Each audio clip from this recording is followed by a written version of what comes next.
This year marks the 250th celebration of the I said all those words in the wrong order. This year marks the 250th anniversary of the signing of the Declaration of Independence in America. And so that means that we're celebrating our 250th birthday celebration this month. Yay! Woo! Celebrate good times. Come on! Celebrations! I'm just having fun at this point. And that means I'm going to be doing what I do at every birthday party, which is I go in a corner and I read a book. So I have found two books that just happen to be on my TBR. They both have the word America in the titles. We have Shirley Temple, American Princess by Anne Edwards. And this one's just a biography of her. And I think it's going to be really interesting. I was kind of freaking out about reading this one because for some reason, this looks so thick and chunky. I was like, this is going to take forever to get through. I'm never going to finish this book. And then I looked at the pages and they're so thick. I don't know if you can tell, but they're really thick pieces of paper. And so it's actually only like 350 pages long. And it's not large print, but it's not small print either. So it's not going to take that long to get through. And I am really interested in her life. So I think this will be interesting to read. If you don't know who Shirley Temple is, she was a girl who lived, I honestly don't know when she lived. Yeah, she lived like 1930s-ish. That's when she was born. At 5 years old, she became an actress. And so a lot of what you see of her is her as a young girl because she was a really good child actor at the time. In mostly black and white movies. I don't know if there's any color ones. I guess I'll learn from this book. But I grew up knowing that she was a big star when I was younger. I think our VHS of Snow White, it had her presenting an award to Walt Disney or something like that. For some reason she was there, and so for a long time I thought that she played the voice of Snow White in the movie, but no, that's wrong, she didn't. But her voice is very much that like high-pitched little girly voice, and she was super cute, and she was known for having blonde ringlets like this. Whenever I think of her, I just think of her as this little girl, but obviously she went on to have a full life, and I know nothing of her besides the fact that she was in a bad adaptation of A Little Princess that I'm still mad exists because the plot of the book is better than the plot of the movie, but whatever. Yeah, that's all I know of her. So it's gonna be really interesting to read this book. And then the other book that I have that was just on my TBR, I got both these books at DI at the thrift store at some point. And this one's called The American Heiress by Daisy Goodwin. This one, I think, I'm 90% sure, it's just like a classic romance. So it has a girl who goes to England because she's a wealthy heiress and she's American, and her mom isn't happy with her just being wealthy. She wants her also to have a title and have prestige, so she wants her to go marry a British duke person. I don't know. So anyway, her mom wants her to go be even better than she already is. And so she goes to England, and that's all I know about this book, except that it's supposed to be her coming of age and gaining wisdom or whatever. So you would think, looking at these two books, that this one's the longer book, right? The denser book. This one is like 100 pages more than that one. Like it's not small print either, but it is 100 pages more than the other book. So that's why I'm not too mad that I don't have 3 books to read in this video because these are both pretty chunky books, but it'll be interesting to read both of these. I'm not sure which one I want to start first. I think I might want to save this one for the last part of the video because I'm more interested in this book.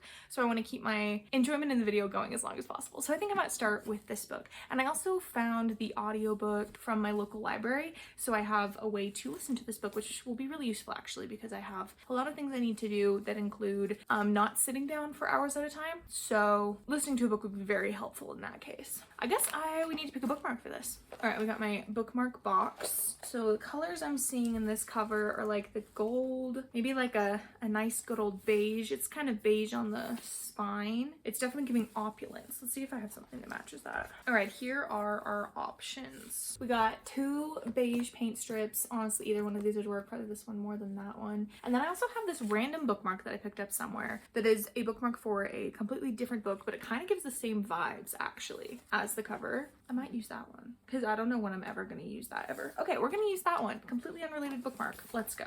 All right, we got our book. Let's start reading.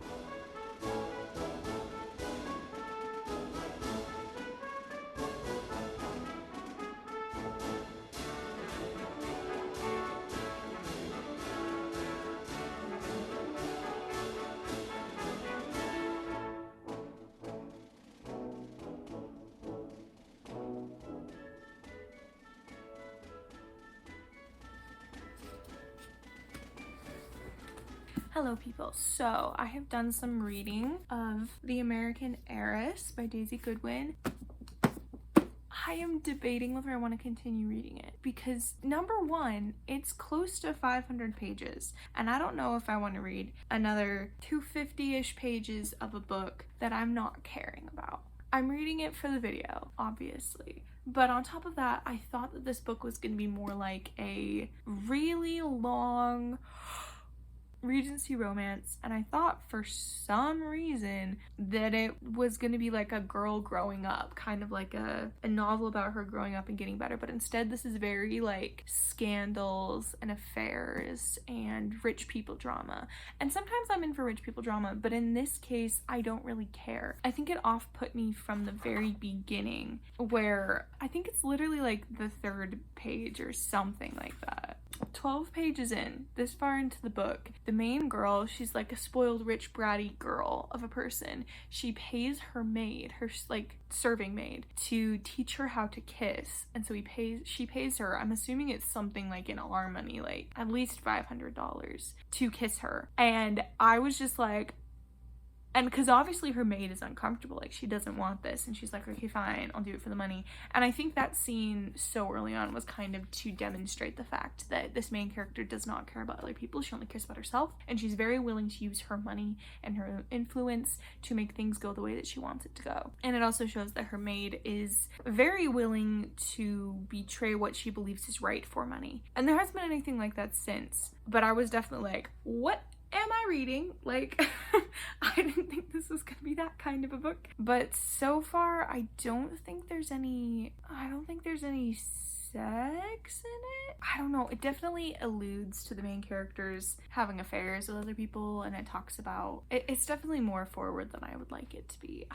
don't know what I'm feeling about this. And the interesting thing is, on the back of the book somewhere, or maybe it's the front panel, oh, it's the front of the book. The quote says, anyone suffering Downton Abbey withdrawal symptoms will find an instant tonic in Daisy Goodwin's deliciously evocative novel. And the funny thing is, I read another book last year that was also, like, one of the pull quotes was saying, like, if you're missing Downton Abbey, then read this book. And I hated that book too. So I think it might just be the fact that I would not enjoy Downton Abbey if I watched it. And so any book that gives, like, Downton Abbey feel is just a book that I wouldn't enjoy. Was that lightning?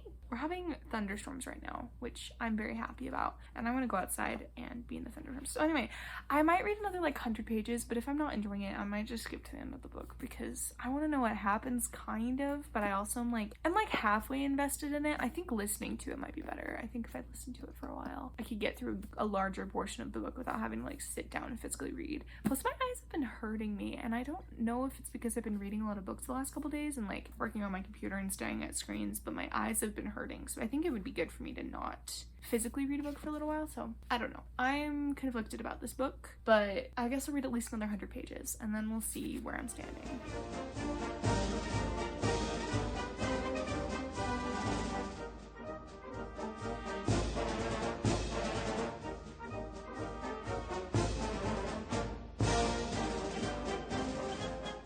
Hi people, welcome to another day. I think 2 days ago was the last time I talked to you, and I finished The American Heiress yesterday during a rainstorm. It was very moody. It was lovely. I love rainstorms. We currently have the monsoon season here, which we like don't have a lot of rain in spring, and then we have a ton in summer, and then it kind of like fizzles out, and then sometimes we get snow. I'm praying for snow. We need so much snow this year. Anyway, so I finished this, and I don't know what to rate it because I didn't like it. Like, I straight up didn't like it. Once I realized that it was a Downton Abbey kind of vibe of a book, and I realized that's like not the thing that I like, I was like, well, I don't really want to read this. And then I listened to about 2/3 of it on audiobook without realizing, and so I had like maybe 50 pages left at the end of the book, and I was like, well, I might as well just like finish it, and I finished it. But I think the thing that's the most unsatisfying about this book is the fact that, I'll just read you what it says on the very back of the book right here. It says, be careful what you wish for. Cora makes a dazzling impression on English society, followed by a brilliant match, but finds the chill in the air of magnificent ancestral homes is not solely due to the lack of central heating. Faced with the traps and betrayals of an old world aristocracy that can trip up even the most charming, accomplished outsider, Cora must grow from a spoiled rich girl into a woman of substance. substance. Let me tell you, there was no substance by the end of this book. The only thing she learns is to believe her lying husband. I'm just gonna like spoil a little bit of this book because I don't think anyone's gonna read this, and if you did want to read it, then you won't even really care for the ending because it's obvious. Like the whole time, the whole book is just the girl has a husband that she loves. She kind of maybe cheats on him a couple times. He kind of maybe cheats on her a couple times. At the end of the book, they decide we love each other, we're staying together. And it's so dumb because she doesn't grow. Like she doesn't change through all of this. The only thing she learns is that in society, not everyone loves her, and sometimes you have to fake being happy around people to save your own skin. And it's like, why is that something you need to learn? Why is that important to life? I'm getting major deja vu right now. I hate deja vu. It feels so weird. Let's take a tea break, shall we? You can't see it, but my tea is the same color green as this because I like adding something sweet to my tea when it's still hot, so then it's like the perfect temperature and I can drink it immediately. So I added Gatorade, blue Gatorade this time, and it turned it green, and I kind of love it. It just tastes like tea. So anyway, I think my final review on this book is it just wasn't for me, and I knew that, and I probably shouldn't have been reading it when I knew that I didn't like this kind of a book. So I'm probably gonna rate it somewhere between 1 and 2 stars. I think right now I have it at 1.75 because like it was written well, and it didn't end up having any swearing in it. It didn't have, I guess technically it has sex scenes and they're not detailed, so that's good. But more important for this video is, what did I learn about America from this book? I guess one thing I did learn is the fact that in the very back of the book, she talks about like the research she did into the time period of this book and where it was set. So it was based on a real life story around the time, because this is set in the turn of the century 1800s, I think. Never mind, I'm so wrong. It's in turn of the century, 19th century, so 1894. During this time, a bunch of new billionaires were popping up, like the Vanderbilts, people who like basically made flour, and the Carnegies, you know, like these like big names still that they just made something really popular and got a lot of wealth and invested it well, and then their families are doing fine, you know? So around that time, they had these really fantastic, big, gigantic parties among the rich people, kind of showing off their wealth. And so she, in this book, is based on just like a girl around that time, because there were girls that were sent to marry British aristocracy because they had a ton of money, and so they got married to rich people so then they could have a title in the family, so then they would be titled and rich and wealthy, so it would like boost up their social ladder even more. This is based on that, which I thought was interesting, and I thought it was interesting to see how, I don't know how much of that was based on real life, but at least in this book, the British kind of were rejecting the American millionaires that were coming in because they're like, you're not a part of our club, basically. I don't know how true that is to life. I'd believe it, but anyway, it was interesting. I don't think it taught me much about America. The one interesting thing that connects actually to our next read is the fact that they refer to her a couple times as the American princess because she's so rich and so popular, and all these people kind of crowd together to get a glimpse of her wedding and her wedding splendor, and they kind of refer to her as like the woman of the people, and all the people love her. So I think that's interesting, and it's interesting to read this fake book. And so now we're going to read a book about apparently a real American princess, which is Shirley Temple. And I know I already kind of talked about this at the beginning of the video, so I won't go into it in too much depth, but I am really interested in reading this, specifically with like this in mind. I wonder when she was born, like when this starts to take place. Yeah, so this is about 20 years later after this one was set, 20 or 30 years later. So it'll be around kind of the same vibe, but a little bit different. I might go the Renaissance Fair later today, which it's so muggy and it's been raining, which is lovely and wonderful, but I just don't know if I want to dress up for the Renaissance Fair. We'll see. But I'll come back after I read some of this and tell you about it.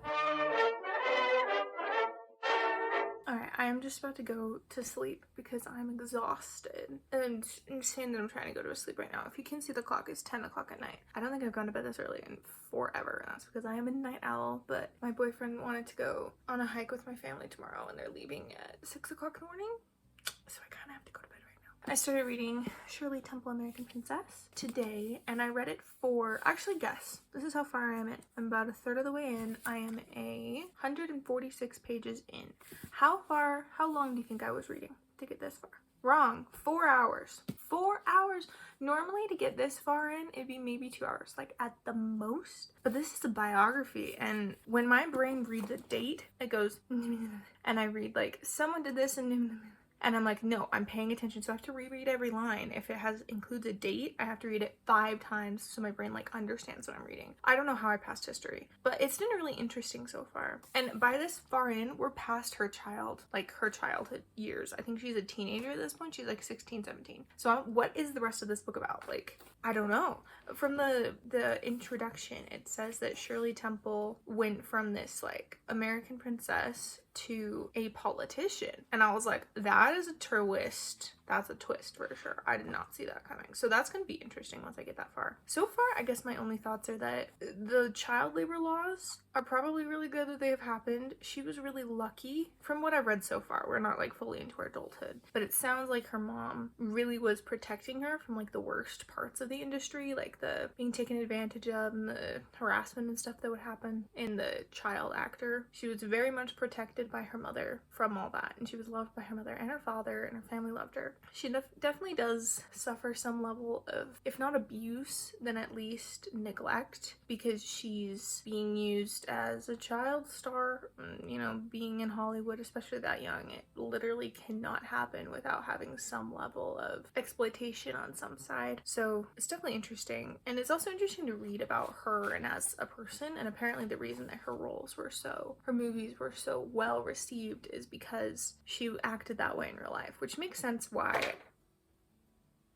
I have no idea what that was, but we're gonna pretend nothing happened. I think it's because of the fact that her films are so close to how she was in real life that when I was younger, I didn't enjoy her films because she's just so perky and charming in that annoying kind of a way. And like I said, the one film of hers that I can recall watching, I've probably seen another one, but I don't remember it, is I think they called it The Little Princess, but the book is called A Little Princess. And that's one of my favorite books of all time, and so I was really excited to watch an adaptation of it. And I think I've seen 2 adaptations of it, and they both basically play out the exact same way. And the first one that I watched, second one I watched, one of them, I can't remember which one I watched first, but in the Shirley Temple version, she pours a coal scuttle over a girl's head, which I'm really annoyed about because that is a misrepresentation of the text, because the whole point of the book is the fact that she's like a chill, calm, loving person, no matter the fact that people are not exploiting her, despite the fact that people are neglecting her and treating her badly. And she remains princess-like and above all of it, and is kind to everyone no matter what they're doing to her.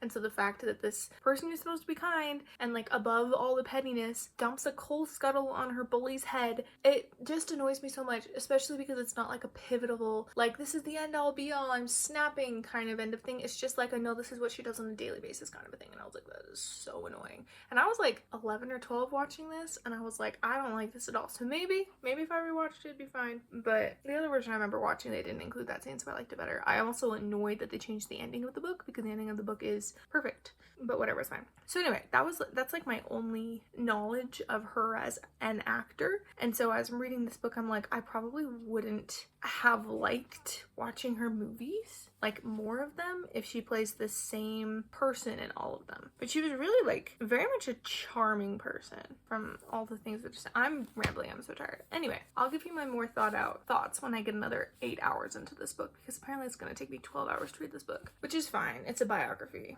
and it's probably good for me to flex my mental muscles every once in a while and not just read fiction. It is really interesting, and I'm very intrigued to see where it goes. I don't know if I'm going to read anything tomorrow because I'm going to be on a hike. I don't want to go on a hike. It's going to be so hot. Again, I'll talk to you when I read some more.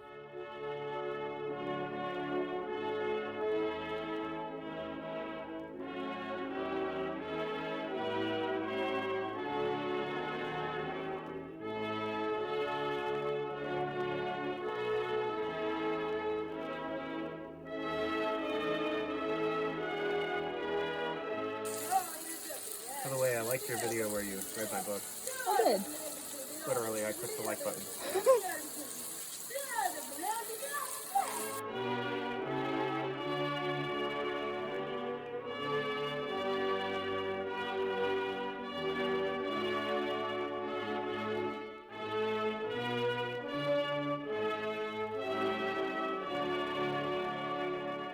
people, good morning. It is now the day after I went hiking. I took some videos of the hike that we went on, and I did read in the car on the way there and in the car on the way back and sometime during the afternoon. So I think I'm about 100 pages more than I was the last time I updated you. I now have about a third of the book left because the last bit is just like appendices and her sources and stuff like that. Yeah, so I have about that much left of the book. And it has been so interesting because I think through this next section, the one after she has been a child star when she grew up and got married and all this stuff, it has really shown me not more about Shirley Temple, but about the biographer herself, Anne Edwards. I think Anne Edwards was born based on a couple dates of like personal stories she's included in the book. I think she was born a little bit older than Shirley Temple, and so she was there during the big, huge hype of the Shirley Temple sensation, and so she was a fan of Shirley Temple for a really long time. Sorry, I had to take the dust jacket off. I was going crazy. But look how beautiful the spine is. So I think a lot of what she's including in this book is her intense research that she did into Shirley Temple in her life. And then she just didn't know what to include and what to get rid of. So a lot of the things are like, this is interesting, but like, why? Why does this matter? A lot of it will tie back in later, but she doesn't do a very good job of making you interested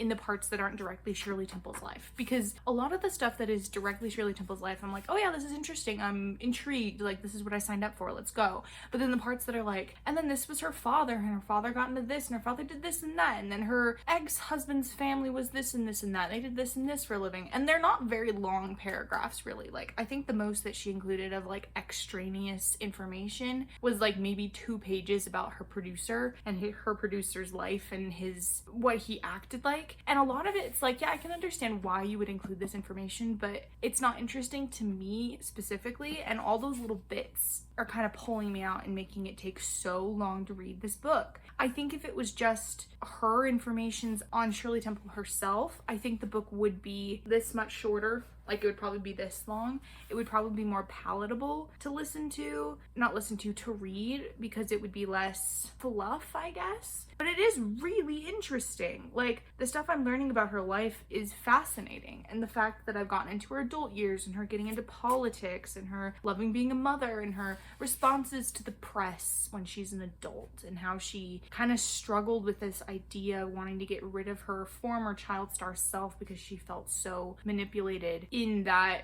role, but she also can't get rid of it because that's how she makes money, and her like debate between being an actor and being a normal person but also wanting to do more because she likes doing more. It's really interesting. The other thing that I think makes this not a very good biography is that she will include facts. Like, she'll include facts and she'll include quotation marks around the facts, but then she won't include where they came from. So let me see if I can find an example. Oh, I found it. It wasn't, it's the notes. I found it.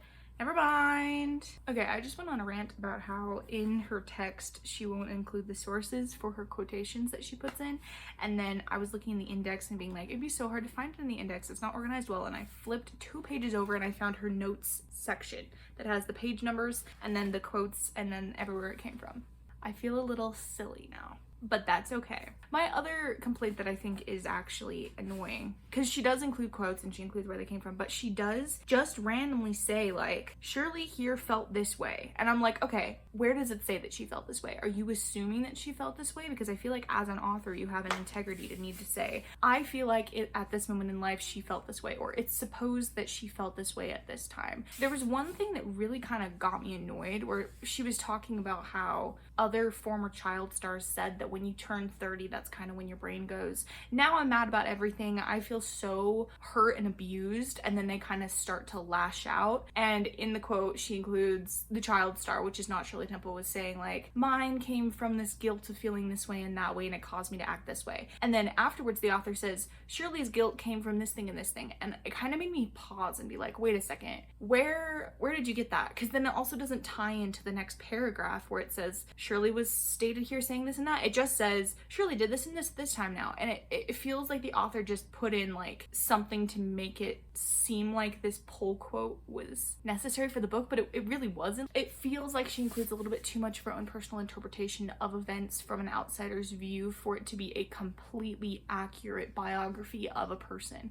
Because she also doesn't, as far as I can tell, she didn't interview Shirley Temple herself for this book. And I think Shirley Temple either is still alive or was alive at the time of writing this, so she just either couldn't get in contact with Shirley Temple or something like this. But she did, it sounds like the author did interview people in her life. I don't think she interviewed close family members, but like other people that she knew in the business. I don't know. I think it's really interesting. I'm fascinated, but I am finding some aspects of the biography itself that's kind of making me pause in believing everything completely, which honestly, that's the thing that's so fascinating about biographies, is that I normally hate biographies. Actually, I hate reading them. I will read autobiographies because I think it's fascinating to see how a person tells their own story of their life, how they interpret events. And you know, in an autobiography that they are going to include a slanted version of events, because no one's going to say, I was a terrible person at this time of my life, and truly tell everything that happens without an angle. You know, if people say everything that's bad that happened, they have an angle for that. They want to be like, and then I got better, or they just like don't care. Sometimes people will do that, but most of the time people are like glossing over events or changing the timeline a little bit, or just completely forgetting stuff about their life. And so sometimes biographies will do the same thing, but through an outsider's perspective, where you don't know the person, like unless it's their sibling, and even then, like you're not in their brain, you don't know how they think. You can say it's supposed that they do this thing for this reason, or due to this interview we know that he did this because of that, but it's never completely true. And so I don't think there's any version of a biography ever that's going to be completely accurate to events as they happened, because no one's going to want to tell the complete and absolute truth themselves, and then someone from the outside can never know the complete and absolute truth because they aren't that person. It's just fascinating to me, and that's the reason why I don't really read biographies, because they don't hit that standard of story integrity that I so crave. I want to know the absolute complete story if I'm going to read something, but I think honestly I just kind of need to let that go and just read biographies because they are really interesting. Anyway, nonsensical discussion aside, what I've learned about America so far. We're not to the end of the book, but I have seen a lot of really interesting parallels with the other book that I read, where Shirley Temple, like the other book, that one was fiction, but like the other book, she had like an American royal wedding. She was married and all the crowds lined up around the door to get a glimpse of her, and they tried to touch her, and there was police cordoning off the area. And even in her second wedding, because spoiler alert, Shirley Temple got divorced and remarried, even though she didn't like publicly state that they were having a wedding, reporters still tried to find them, and there was like crowds of people trying to find them on their honeymoon. And it's so fascinating to see how the public perceives these people as being so important when they're just humans. And that's like the most fascinating thing to me, is the fact that humans will just raise up another human to this superhuman level even though they are just another human being. And I think that's so interesting, because I'm not gonna lie, I do that too. I think we just do that as humans, but the amount that some people get raised up is rather interesting, thought-provoking. Anyway, I need to finish reading this book. It might take me another 4 hours, because I think I read it for another 2 or 3 hours and I made it 100 more pages in.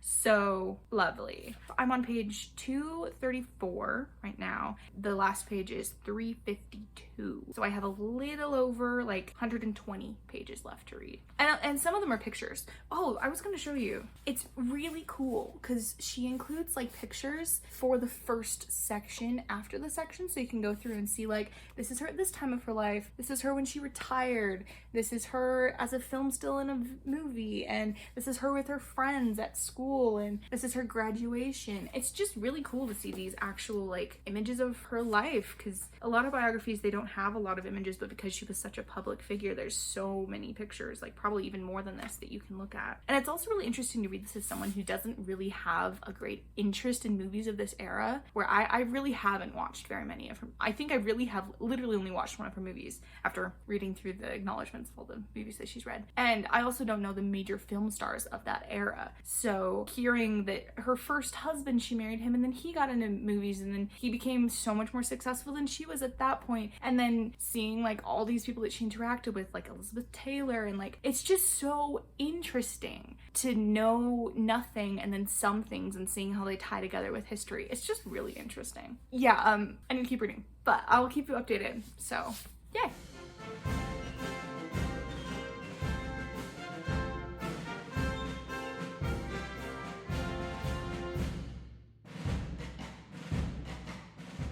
I finally finished Shirley Temple, American Princess. and I'm so tired. This book took brain power, and I'm not saying that's bad. It's just a different kind of book that I like to read, especially nonfiction. If I'm gonna read nonfiction, I want to understand it. If not easily, then the process of understanding it is fun for me. And for this book, it wasn't, because the first part of the book where it like took a while to read, at least it was interesting because I was learning about movies and like the sort of politics that occur between like different people on a movie set and the dynamics, interpersonal relationships. And that's interesting to me. That always has been interesting to me. I've read quite a few books, memoirs about like that sort of a thing. And then it goes into her time in politics, which I thought like, yeah, sure, that's gonna be really interesting. And actually it's totally on brand for this video to actually talk about real politics. So, you know, it's probably good to talk about politics in an America-centric video. But then it goes from being really interesting to being super boring, because then she feels the need to explain what was happening in the places where she was or the political climate at the time for me to understand what's going on. Like, I sort of don't care, but I understand that that's important, but like I didn't care. And so I took so long to finish the last 100 pages of this book because it wore on me. It corroded my soul was almost what it felt like. But I finished it, and the last like 10 pages was much more enjoyable because it was like the end of the book, and so I was like, oh, where's it gonna end off at? And it talks about her getting these medals and awards given to her as a celebration of her career when she was younger. That was interesting. I really like the pictures they have in the middle. The more recent ones is really interesting to see her as she grows up, because like I'm not used to looking at her face when she's grown up. So that was really interesting. But yeah, I got bored. I got so bored. I accidentally, while I was reading this book, watched the final World Cup because we were at my boyfriend's cousin's house and they were watching it. And so I was reading the book and I wasn't really paying attention. And then at some point I drifted from reading my book to paying attention to the game more, which shows how boring this is because I don't care a thing about sports. So anyway, what team won? Paris? No, it was Spain. Go España. Anyway, yeah, so I finished this book. What I learned about America is that I know for sure I don't care about politics, for one.